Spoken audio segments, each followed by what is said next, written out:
Shalom. Senang sekali bisa hadir di hadapan layar televisi dan gadget Bapak Ibu Jemaat dalam program Renungan Harian GKPO Halim Perdana Kusuma. Sebelum kita merenungkan firman Tuhan, kita berdoa. Bapa di sorga, terima kasih untuk kesempatan yang luar biasa ini. Untuk kami boleh merenungkan firman-Mu. Kami memohon Tuhan, tolong kami supaya kami mengerti akan firman-Mu serta mampu melakukannya di dalam kehidupan beriman kami. Terima kasih Tuhan Yesus. Amin. Matius pasal 26 ayat 8 sampai dengan ayat 11. Melihat itu murid-murid gusar dan berkata, "Untuk apa pemborosan ini? Sebab minyak itu dapat dijual dengan mahal dan uangnya dapat diberikan kepada orang-orang miskin." Tetapi Yesus mengetahui pikiran mereka lalu berkata, "Mengapa kamu menyusahkan perempuan ini? Sebab ia telah melakukan suatu perbuatan yang baik padaku. Karena orang-orang miskin selalu ada padamu, tetapi aku tidak akan selalu bersama-sama kamu." Melalui pembacaan ini kita merenungkan kata Yesus di ayat 11b, yaitu aku tidak akan selalu bersama-sama kamu.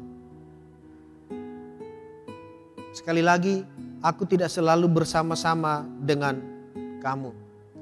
Saudara yang dikasihi oleh Tuhan, sadar atau tidak, acap kali dalam kehidupan kita ini sering melakukan hal-hal yang bertentangan dengan kehendak Tuhan.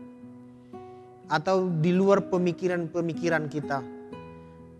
Dalam banyak perjalanan para murid bersama dengan Tuhan Yesus, hampir 95% para murid tidak mengerti apa maksud dan rencana Tuhan kepada mereka.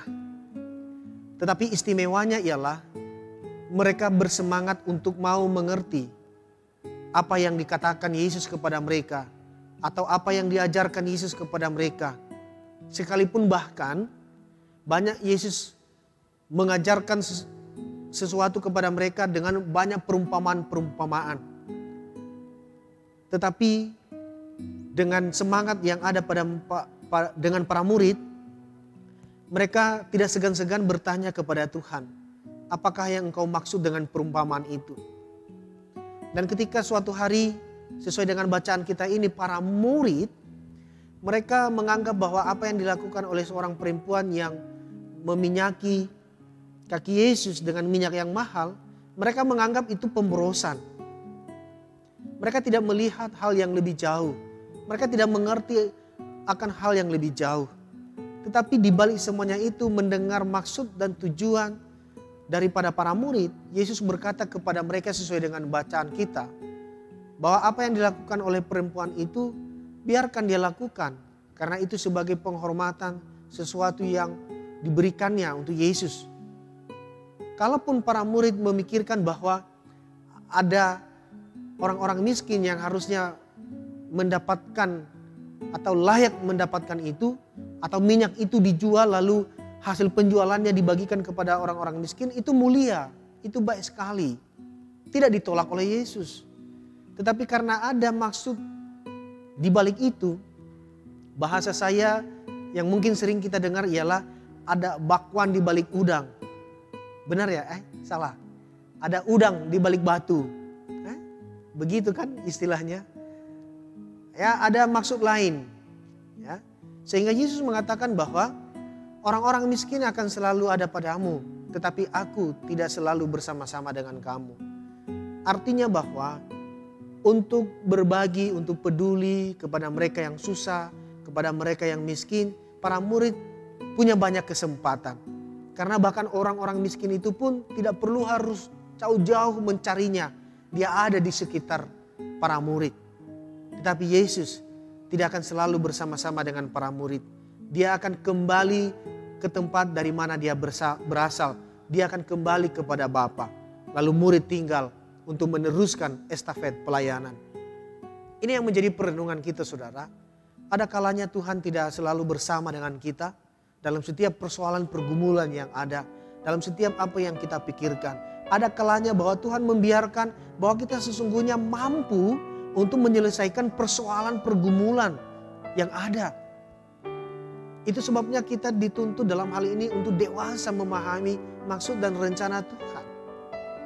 Tidak semuanya harus dibawa, dikeluhkan kepada Tuhan atau menuntut jawaban dari Tuhan. Kalau doa kita tidak didengar, dijawab oleh Tuhan, mungkin karena dia tahu bahwa sesungguhnya kita bisa menyelesaikannya sendiri.